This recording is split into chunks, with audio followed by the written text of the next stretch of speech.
hope you're good out there. Um, Happy weekend.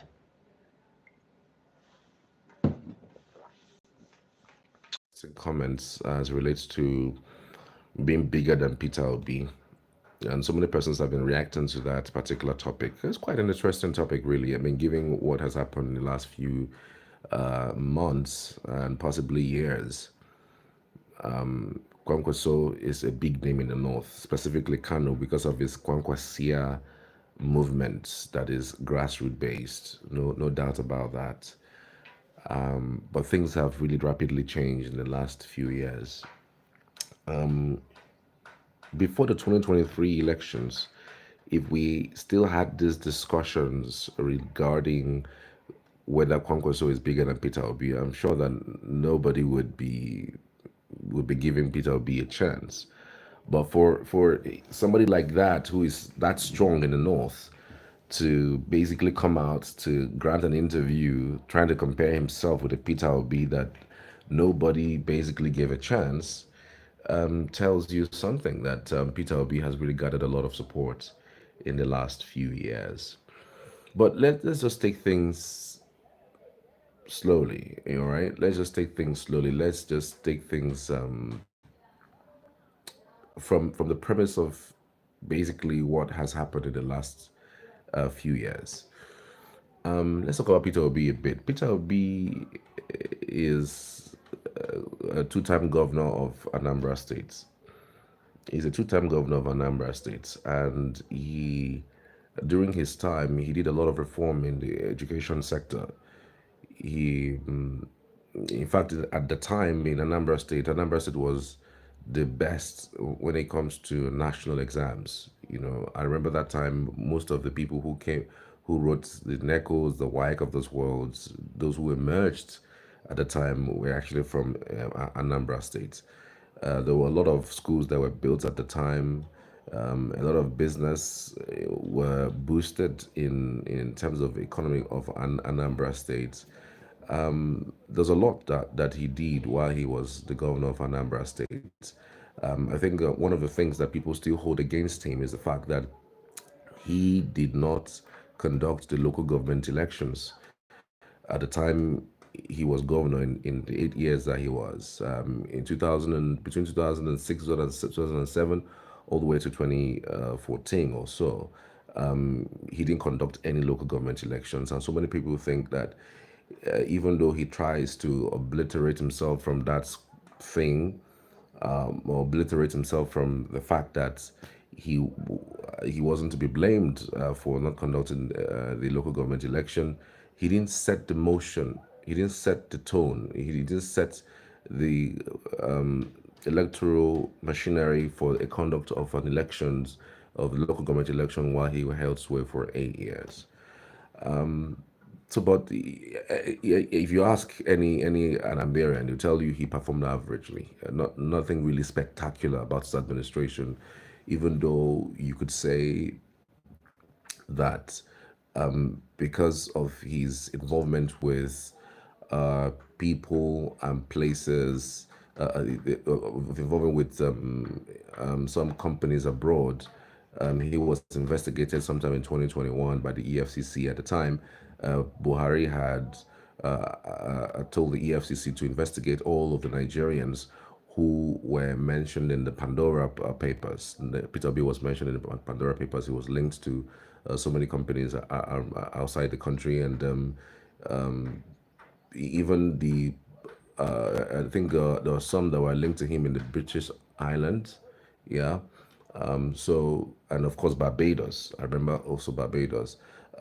So there were a lot of things that happened at the time. So there are a few things you could pin to him as a reason to state that he was corrupt. You can't say that for his contemporaries around the country. But on the flip side, for Kwankwaso also did fantastically well while he held sway as Kano State Governor. He has held more elective offices, though not elective now, positions in terms of public service than Peter Obi. Peter Obi, he was just the governor of Anambra State. He didn't hold any ministerial position. He didn't hold any commissioner position.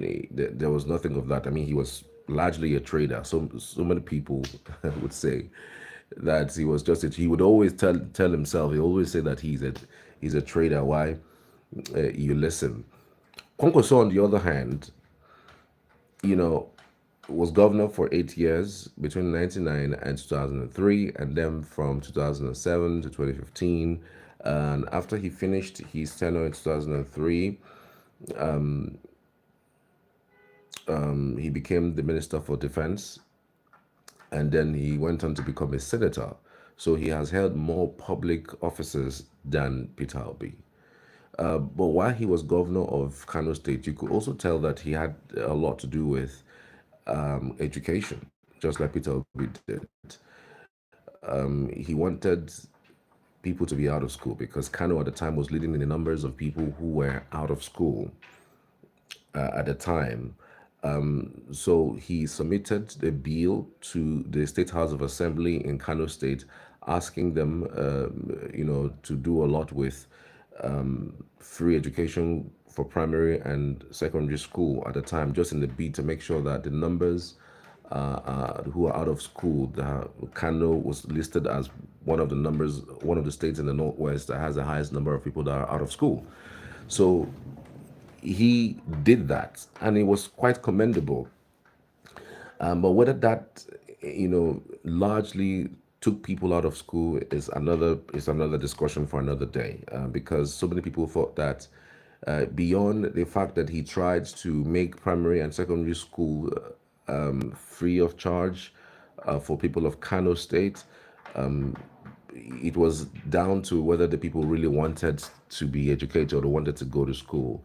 We also had the initiative of the fact that he sponsored more than 3,000 indigenous Kano residents to several institutions around the world to study several things. For instance, I know that he sponsored people to USA, to UAE, to Qatar to study several courses while he heads way as governor of the state. So you could tell practically that he did a lot, but whether the numbers were high enough, was more enough, to be significant in practically what he did, it's left to be seen. Now, in recent times, you could say that the elections in 2023 must have given some persons an idea of whether Peter Obi is bigger or Kwankwaso is bigger. In the 2023 elections, as a matter of fact, Peter Obi scored more than 6 million votes, but Kwankwaso scored around 1.4 million votes. And so many persons are premising their thoughts in terms of political heavyweightness to that particular elections, because given the circumstances around what had happened, there was this talk about both of them merging, to be a force to beat the ruling APC, and there was also another talk about Peter Obi leaving Atiku from the PDP to join the Labour Party. So a lot of people did not give Peter Obi a chance to even reverberate in terms of the numbers that he garnered. Against all odds, he was able to gather as much as 6.1 million votes, and that was not the same for Kwankwaso, because again, Kwankwaso had scored just 1.4 million votes, and most of those votes actually came from Kano State. So many persons will say there are so many factors that played against Kwankwaso at the time, because power was just leaving the north from Buhari, and it's from the northwest, and it was just a matter of sentiments that people are voting a southerner. So we had a lot of people who voted for either Atiwaju Bola Tinubu or voted for Peter Obi from the north, because they thought that it was the right thing to do to vote somebody from the north. And so those factors were what played out in making Kwankwaso lose a lot. Else, he would have had a lot of people who voted for him from the south. And of course, we had Atiku as well. So many people also thought that that sentiment also played a role in the amount of persons who voted for him from the South. So having said that, you know, because of the positions that Kwankwaso have had, being a senator, being a minister of defense, and also as an individual who has been governor for 8 years, people think that he's bigger than Peter Obi because of his Kwankwasia movement, which is largely in Kano State, that has some grassroots connection. Peter Obi just, bombed out of nowhere from the South and was the most surprising thing in that 2023 elections, given the numbers that he had. So there is this talk about who is the bigger person politically between Kwankwaso and Peter Obi. So who is he? Giving the explanation I've given and the thoughts that I've put out, who do you think is bigger for you as a person? Who would you choose as it stands? And guess what? I did some research. Apparently, I asked ChatGPT the question. ChatGPT has a way of giving you some interesting, comments as relates to questions like this. So I asked ChatGPT between Peter Obi and Kwankwaso, who is bigger politically. So ChatGPT gave me Peter Obi and Rabiu Kwankwaso are both influential political figures in Nigeria, but their political weight differs based on region, influence, and party structure. It says Peter Obi is the leader of the Labour Party and gained national prominence during the 2023 presidential elections, appealing to a wide spectrum of young Nigerians, especially in the South and among the urban middle class. His image as a technocrat and his stance on reform and transparency made him a significant force, particularly in the southeastern part of the country and urban centers across the country. Then Rabiu Kwankwaso, on the other hand, is a dominant figure in the north, particularly in the Kano state, where his political movement, the Kwankwasia, has a massive grassroots following. As a former governor and a key northern politician, he commands loyalty in a critical region of the country with high voter density. Kwankwaso's influence is deeply rooted in his long political career within the northern landscape, especially among the working class. So ChatGPT summarized by saying that in terms of regional influence, Kwankwaso is bigger in the north, while Obi has more appeal in the south and among young voters nationally. However, Obi's broader appeal across various states during the 2023 elections suggests he may have a wider national profile at the moment. Politically, it depends on the context. Kwankwaso's dominance in the north is substantial, but Obi has built a strong, if newer, national brand. So that's what ChatGPT is saying about Peter Obi and Kwankwaso. But for you as a person, who is bigger politically between Peter Obi and Kwankwaso as it stands right now?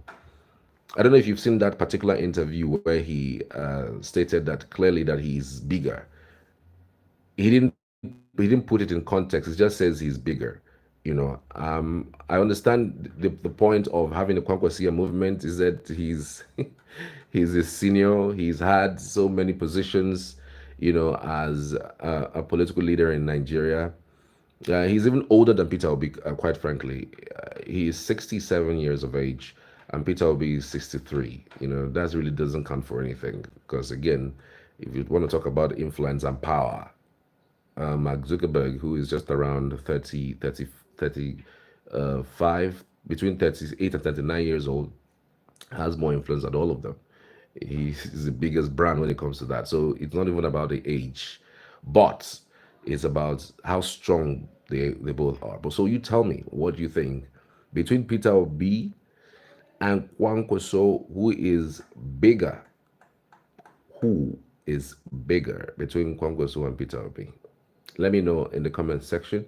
I'd love to hear from you. Thank you for watching. Take care. Bye.